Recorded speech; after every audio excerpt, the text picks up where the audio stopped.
헬리오스 아멘.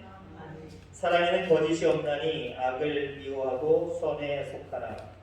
형제를 사랑하여 서로 우애하고 존경하기를 서로 먼저 하며 부지런하여 배우지 말고 열심을 품고 주를 섬기라.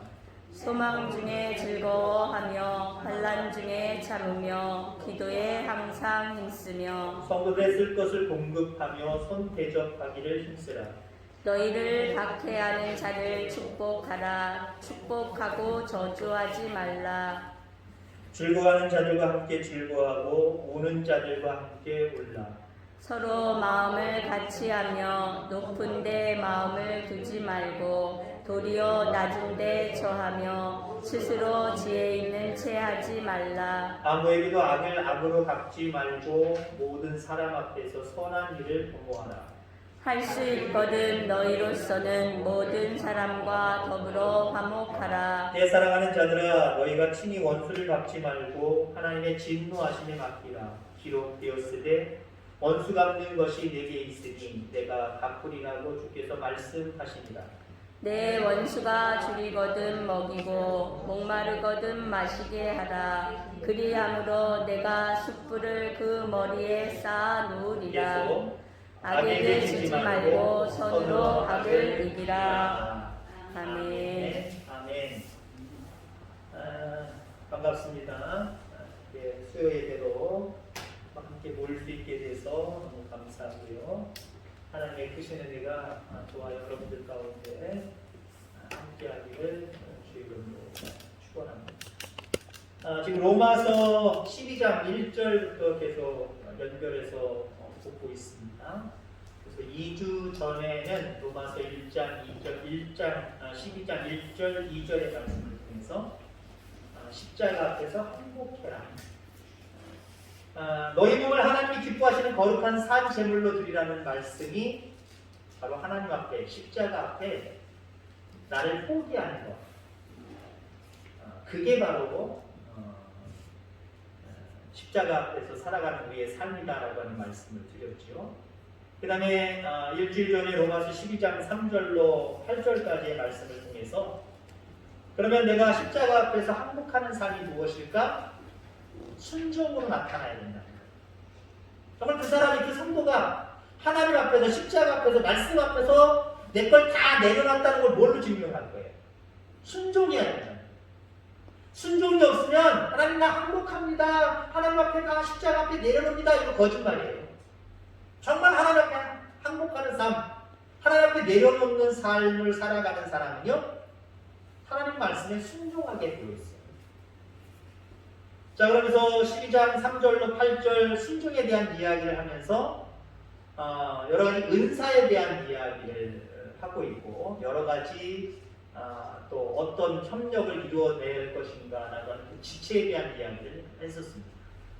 자, 오늘은 거기에 이어서 이제 9절로 21절의 말씀을 통해서 십자가에서 앞에서 항복이 순종으로 나타나야 되는데 어떤 순종을 의미하는 것이냐, 어떻게 하는 삶이 순종이냐라고 하는 것을 구체적으로 이야기를 하고 있습니다.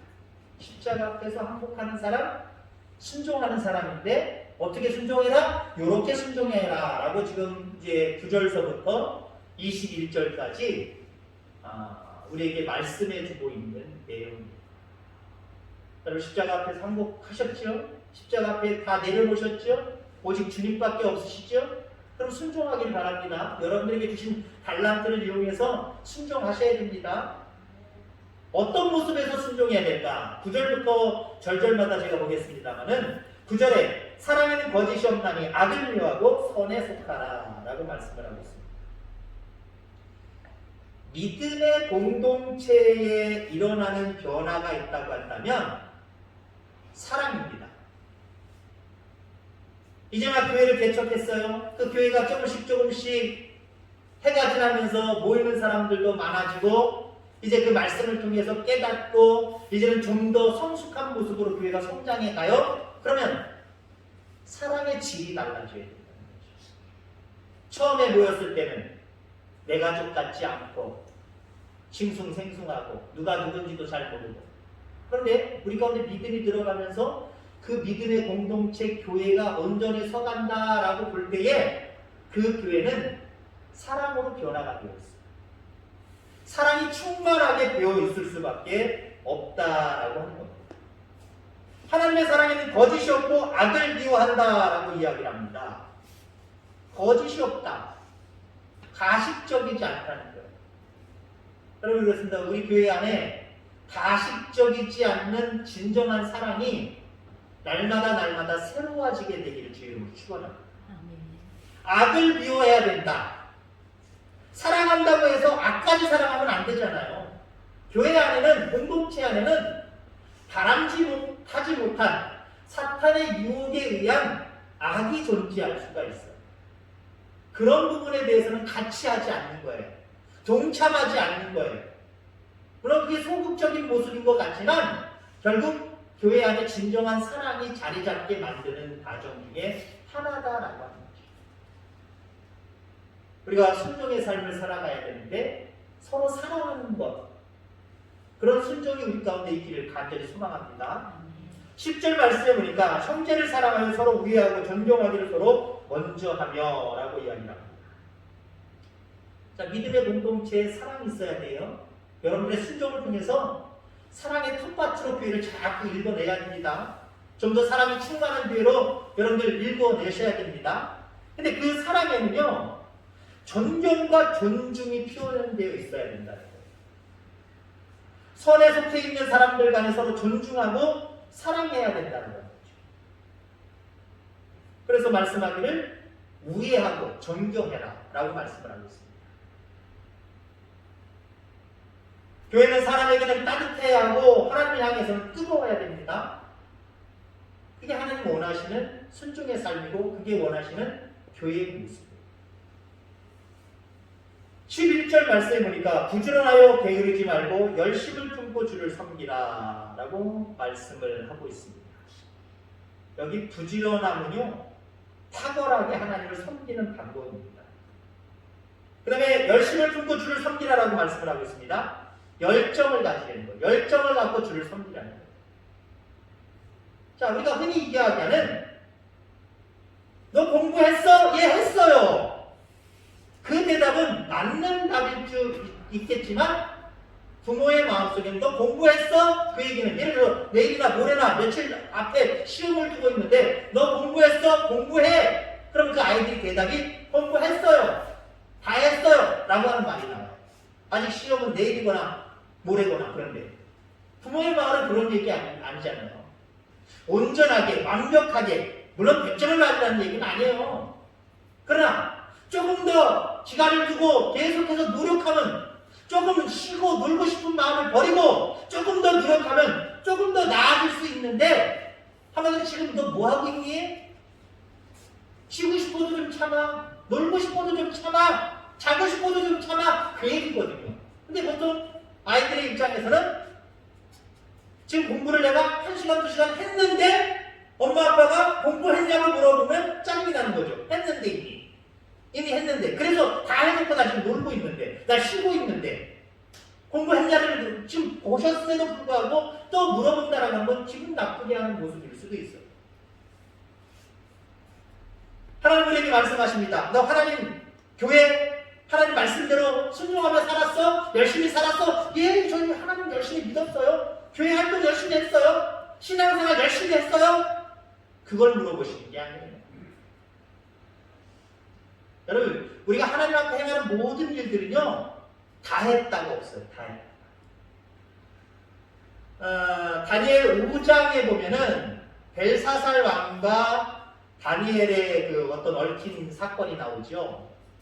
바벨론의 벨사살 왕이 그래서 악을 행하는데, 물론 하나님 믿지 않는 백성이니까, 그 중에 왕이니까 워낙 무상숭배하고 악을 행하겠지요.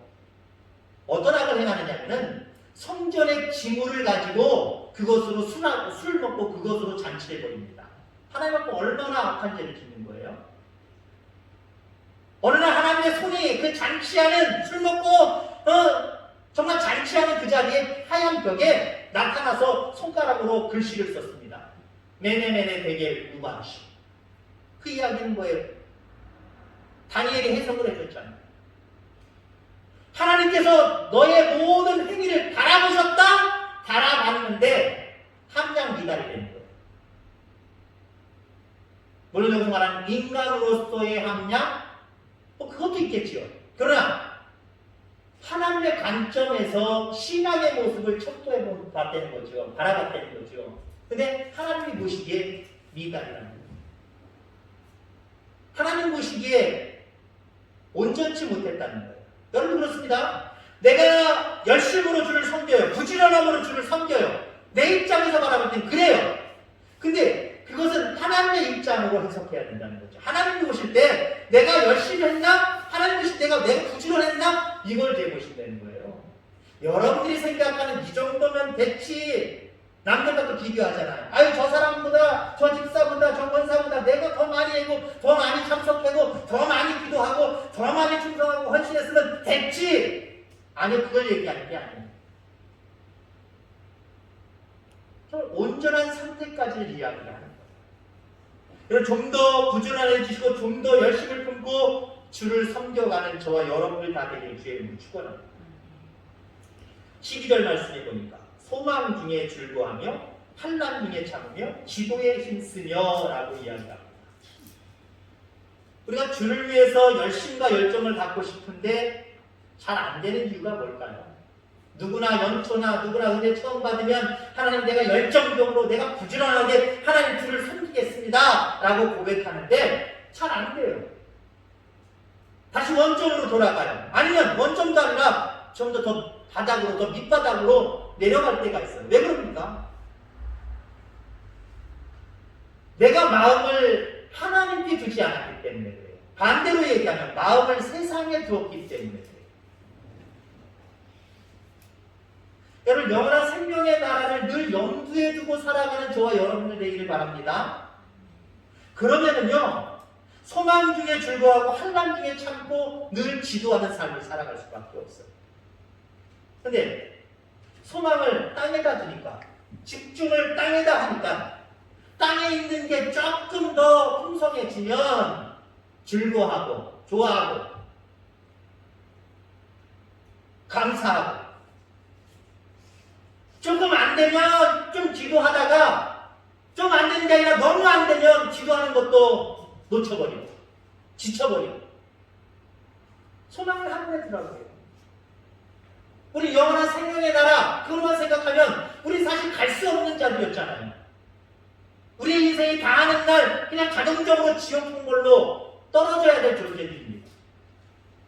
그런데 하나님이 우리를 사랑하셔서 독생자를 보내주셨고 그 독생자의 희생을 통하여 십자가의 보혈을 통해서 우리가 죄사함을 받았잖아요. 하나님의 자녀가 되었잖아요. 천국 가는 길이 환하게 열려버렸잖아요. 그것만 생각해도 조금 괴롭고 힘들고 환난이 몰려와도 늘 기뻐할 수 있어요. 소망을 가질 수가 있어요. 조금 힘들어도요. 하나님께서 이 땅에서도 물론 형통의 길을 이제 시간이 지나면 허락하실 거지만 우리 영원한 생명의 나라에 가잖아요. 이 땅에서 조금 힘들고 조금 괴롭고 조금 일이 안 풀려도 우리가 완성되어서 갈 수 있는 나라 영원한 생명의 나라잖아요. 거기에 소망을 두면은요. 거기에 관심을 집중시키면은요. 오늘 12절의 말씀처럼 소망 중에 즐거워하고요. 환난 중에 참고 기도에 힘쓰는 삶을 살아갈 수 있습니다. 이런 저와 여러분들 다 되기를 주의 이름으로 축원합니다. 자, 그러니까 12절 말씀은요. 내 마음과 생각을 하늘에 둬라 그 말과 똑같아요. 여러분의 생각과 여러분의 마음은 도대체 어디에 있습니까? 세상에 있지 아니하고 하늘에 여러분들의 소망과 여러분들의 생각을 둘 수 있게 되기를 주의 이름으로 축원합니다. 자, 초대교회 사도행전에 보면 초대교회 성도들이 다 유대인들이 아니죠. 이방인들도 있었습니다. 그리고 우리나라도 초창기 신앙의 모습을 통해서 바라볼 때도 비슷하지만 이 초대교회도 마찬가지예요. 부자들이 예수님 믿는 경우도 있지만 부자보다는 가난한 자들이 많았어요. 자, 그러니까 어떤 지금으로 얘기하면 헌금이 초대교회 가운데 예루살렘 교회 가운데 들어오면 부지하는 일로 많이 썼단 말이에요. 바나바라는 사람이 있습니다. 이 사람이 자기 재산을 다 가지고 와서 드렸어요. 그랬더니 구제하는 일이 정말 풍성해졌습니다. 많은 사람들이 칭송했습니다. 아나니아와 삽비라라고 하는 부부가 있습니다. 그것이 셈이 나서 나도 전 재산 다 드리겠습니다. 그랬습니다. 근데 그들은 한마디로 그렇게 얘기해 놓고 그 마음이 욕심 가운데 움직이기 시작해요.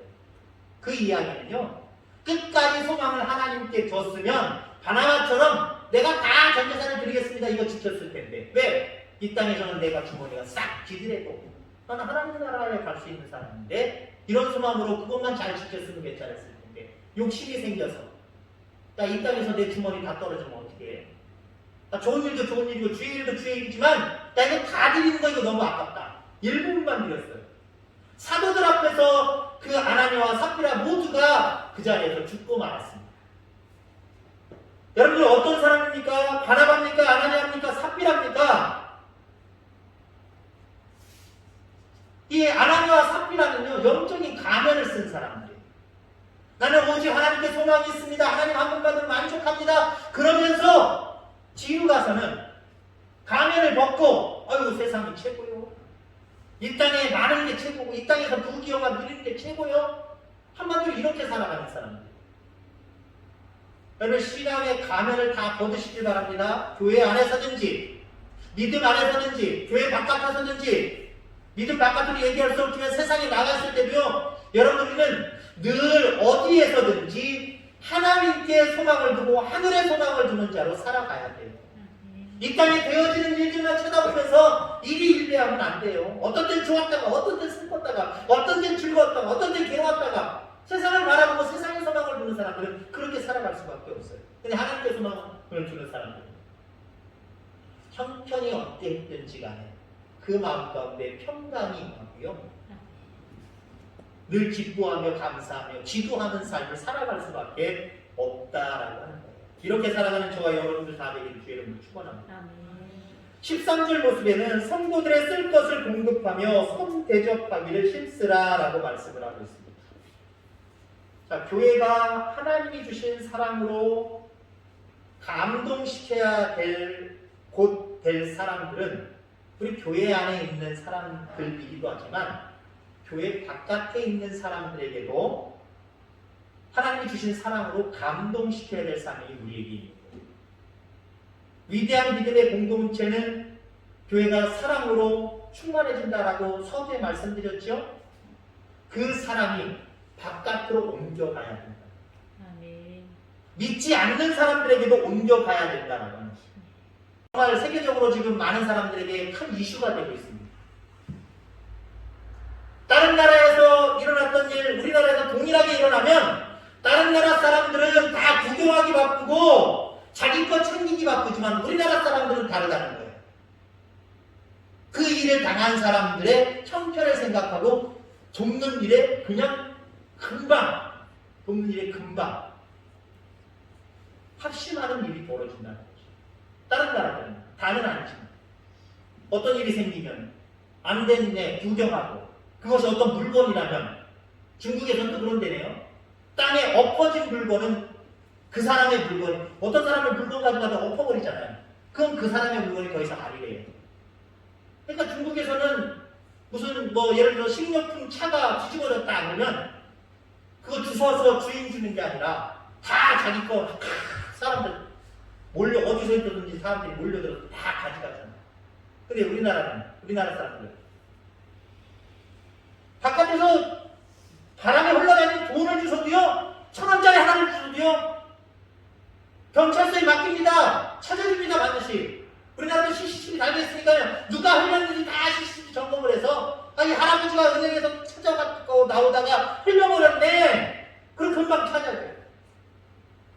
여러분 우리는 홍익인간 그 이상의 마음이 우리 가운데 있어야 됩니다. 사랑의 마음이 있어야 됩니다. 교회 안에서 있는 분들도 우리의 지체예요. 내 몸이라는 소리에 지체라는 게 뭐예요? 옹기석이라고 하는 몸이 있으면 머리만 옹기석이가 아니잖아요. 다리도 옹기석일 거고 손가락 하나하나 모든 머리카락 하나 다 옹기석일 거예요. 이 머리의 지시에 의해서 서로 협력하기도 하고 하나 되기도 한다는 거죠. 교회 안에 있는 성도들도 하나예요. 성도들의 쓸 것을 공급하며 함께 살아가시기 바랍니다. 아울러 그 사랑이 바깥에 있는 사람들에게도 손대접하기를 힘쓰라. 그 사랑이 강단을 흘러서 교회를 흘러서 넘쳐가야 된다는 겁니다. 이것이 바로 우리에게 주어진 사명임을 기억하기를 주의 이름으로 축원합니다. 그리고 14절부터 16절의 말씀, 특히 14절 말씀을 읽어드리면 너희를 박해하는 자를 축복하라, 축복하고 저주하지 말라라고 말씀을 하고 있습니다. 성도가 사랑의 책임을 감당할 때 주의할 점이 있어요. 무조건 사랑하니까 그냥 다 사랑해야 되고 다 간섭하고 다 신경 써야 되느냐? 아니요. 하나님의 영역을 침범해서는 안 돼요. 성도를 향해 악을 행하는 사람들이 있을 수도 있어요. 무조건 사랑합니까? 물론 무조건 사랑할 수도 있겠지요. 그러나 악을 행하는 사람은 하나님이 해결해 주심을 잊지 말아야 됩니다. 그래서 하나님은 박해하는 자를 축복하라라고 말씀을 하고 있습니다. 박해하는 자를 축복하라라고 말씀을 하고 있습니다. 사랑을 전하다 보면 부작용적인 사람들이 있을 수 있다는 거죠. 우리가 흔히 이에는 이, 눈에는 눈, 이게 사람들의 마음속에 담겨져 있는 하나의 본능적인 거예요. 나한테 잘해주는 사람에게는 잘해주고 싶고, 나한테 못해주는 사람에게는 나도 그대로 못해주고 싶고, 이게 우리 본능적으로 있는 거라는 거죠. 정말 나한테 잘하는 사람한테 축복해주는 건 쉬워요. 근데 나에게 저주를 퍼붓는 사람, 나를 박해하는 사람, 이 사람들 사랑해줄 수 있어요? 축복해줄 수 있어요? 축복해주라는 거예요. 그게 우리의 사명이 되는 거예요. 우리의 할 일이라는 거예요. 내가 교회 안에서든지 교회 바깥에서든지 그 사랑을 증거할 때 사랑의 대상자가 될 수 없는 자들이 있어요. 나를 박해하는 자들이겠죠. 그들을 향하여서 여러분들이 할 수 있는 일은 그냥 내비두든지 아니면 축복하는 거예요. 그 박해에 대한 대가는 하나님이 물으시겠다는 거죠. 그것 가지고 내가 물으려고 하는 것, 그게 하나님의 영역을 침범하는 거예요. 20절 말씀해 보니까 내 원수가 줄이거든 먹이고 목마르거든 마시게 하라. 그리함으로 내가 숯불을 그 머리에 쌓아 놓으리라 라고 말씀을 하고 있습니다. 자, 우리가 십자가 앞에 항복하는 삶, 그건 순종의 삶인데 어떻게 우리가 순종해야 될 것이냐? 그 순종의 깊이를 얘기한다고 한다면 마지막은 원수를 구원하는 일까지, 원수가 구원받는 데까지 우리는 그렇게 순종해 가야 된다는 거예요. 지금 한마디로 오늘 순종의 삶이 어떤 삶이냐라고 하는 것을 이야기한다고 한다면 주로 사랑을 얘기하고 있습니다. 주로 사랑을 얘기하고 있는데 어디까지 사랑하라? 원수까지 사랑하라는 거예요. 그러니까 순종을 하라? 어디까지 사랑하라? 조금 순종하고 나 순종 다 했어 이게 아니라 하나님의 관점을 통해서 바라볼 때 정말 대단한 데까지 순종의 모습을 우리가 깊이를 가져가야 된다. 오늘 사랑에 대한 이야기가 많이 나옵니다만은 십자가 앞에서 항복한 사람들은 순종의 삶을 살아가야 되는데 그 중에 한마디로 사랑을 얘기하고 있어요. 사랑하는 거죠. 교회 안에서 같은 지체끼리 사랑하라. 이 교회 밖을 넘어서서 많은 밖에 있는 사람들을 대접하면서 그들도 사랑해라. 더 나아가서는 너를 박해하는 원수라고 할지라도 그 영혼을 네가 원수 갚으려고 하지도 말고 그 영혼이 변화되어서 하나님의 자녀가 될 때까지 그렇게 사랑해라. 여러분 순종의 깊이는 이처럼 엄청나게 깊어요. 엄청나게 깊어요. 들어갈 수 있길 바랍니다. 그 깊이까지 들어가야 돼요. 저는 수영을 그렇게 잘하지 못합니다. 물을 무서워하는 편이기도 하고요. 완전히 수영을 못하는 것도 아니고 물을 엄청나게 무서워하는 것은 아니지만 수영을 썩 잘하는 편도 아니고 물을 안 무서워한다 쪽보다는 물을 무서워한다 쪽입니다. 특히 저 같은 경우는요, 계곡 같은 데 가는 걸 싫어해요. 바다도 조금 싫어해요. 보는 건 괜찮지만 그 속에 가서 수영을 한다? 저는 되게 조심스럽고요. 저랑 같이 간 사람들, 특히 제 손 아래 사람들은 좀 괴로울 거예요. 왜? 제가 무서워하기 때문에. 제가 두려워하기 때문에 들어가지 마. 조금만 더 거기까지 가. 그만. 그리고 제가 수영장 가서 해수욕장 가서 예를 들어 2시간을 놀고 3시간을 논다. 다 그런 건 아니지만 어떤 부모들은 야 놀아! 그러니까 자기들끼리 앉아가지고 카트를 치든지 자기들끼리 앉아가지고 술을 마시든지 그렇단 말이에요. 저는 아이들을 어디 데리고 가면은 주일 학생들이 제 아이들이든지 데리고 가면요. 저는 가서부터 올 때까지 눈 띄지 않습니다. 뭐 실수할 때도 있고 잠깐 한눈팔 때도 있긴 있지만 거의 눈을 띄지 않아요. 왜? 저는 물을 싫어하고 내 물을 무서워하니까요. 아이들 다칠까봐 처음부터 끝까지 어디까지 들어가는지 하나하나 다 끄집어내기도 하고 데리고 들어가서 놀기도 하고 이 정도면 됐다 그만하자 하고 다시 올라오기도 하고 자꾸 제가 기준을 정해줘요. 여기까지 나이 상까지 넘어오지 마 저쪽으로 가 그러면서까지 학생들이나 주일학생들이나 이렇게 관리를 해요. 근데 바다나 계곡을 가면요 여기가 어느 정도까지가 들어가 보죠. 들어가 보는데 장난기가 저희가 좀 있어서 어떤 경우는요 아이들보다 제가 안전을 좀 살펴야 되기 때문에 먼저 들어갈 때가 있어요. 바다를 들어가는데요 제가 무릎을 꿇어요. 바닥에 무릎을 꿇는단 말이에요. 여기 되게 이뻐. 오지마. 그래서 제가 발딱 일어나요. 그러면 처음 이 정도 되는 줄 알고 아이들이 되게 깊다 안 올라가요. 그럼 제가 무릎을 펴갖고 딱 일어나면 이 정도밖에 안 하는 거예요. 들어올 수 있잖아요. 제가 그런 장난도 쳐요. 근데요, 저기요, 여기서 깔딱깔딱깔딱 거리면요, 계곡은 조금 더 들어갈 수 있어요. 근데 바다는요, 이게 파도가 들어왔다가 또 나가는 힘이 있기 때문에 요 정도까지 가면 위험해요. 한 요 정도까지만 되면 좀 두근두근거리면서 저 혼자 나가려고 해요. 더 이상 안 들어가려고 해요. 더군다나 계곡이나 바다 같은 경우는요, 그냥 증증하게 깊어지거나 증증하게 낮아지거나 이게 없어요. 툭 패인 골짜기 같은 곳이 있어요. 갑자기 쑥 들어갈 수도 있어요. 물론 이렇게 수영하는 것은 자기가 조심해서 더 이상 들어가면 위험하기 때문에 안 들어갈 수도 있는 거예요. 그런데 여러분들, 여러분들의 신앙의 깊이는, 여러분들이 가져가야 될 신앙의 깊이는요, 장난쳐서도 안 돼요. 무릎 꿇어놓고는 나 하는 척 하는 거, 다른 사람들이 기만하는 거죠. 하나님을 기만하는 거죠. 열심히 충성하고 뭐 하는 것처럼, 엄청난 충성을 하는 것처럼 속여요. 나 이렇게 충성한다? 나 이렇게 열심히다? 하면 안 하는 거야 삽이라고 그러잖아요. 바나나가 칭찬되니까 자기도 하겠다고 전 재산 팔아갖고 다 드리는 것처럼 속이고 있잖아요. 사도들을 기만하고 있잖아요. 하나님의 백성을 기만하고 있고 하나님을 기만하고 있잖아요. 속이는 거예요. 여러분 속이는 신앙생활 하지 않기를 기회를 축원합니다. 목사 조금 눈 속임할 수 있는 신앙생활 할 수 있어요. 다른 성도 눈 속임 좀 할 수 있는 신앙 할 수 있어요. 하나님 다 알고 계세요. 여러분들이 신앙을 속임하고 있는지 다 알고 계시다니까요.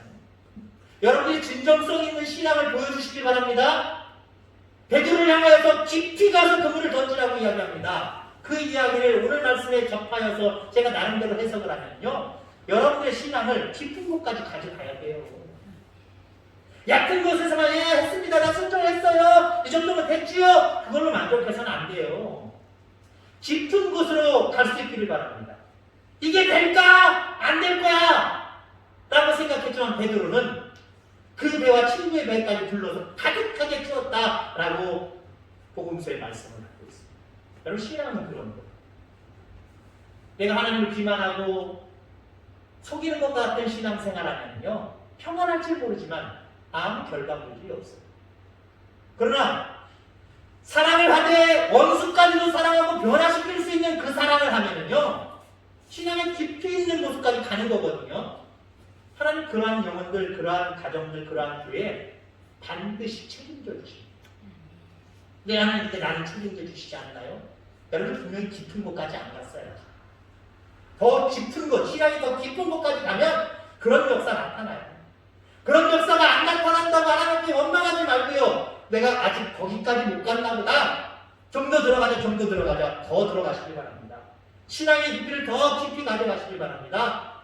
그리해서 여러분들 삶 가운데 하나님이 주시는 형통의 은혜가 넘치기를 주의 이름으로 축원합니다. 기도하겠습니다. 하나님 아버지 감사합니다.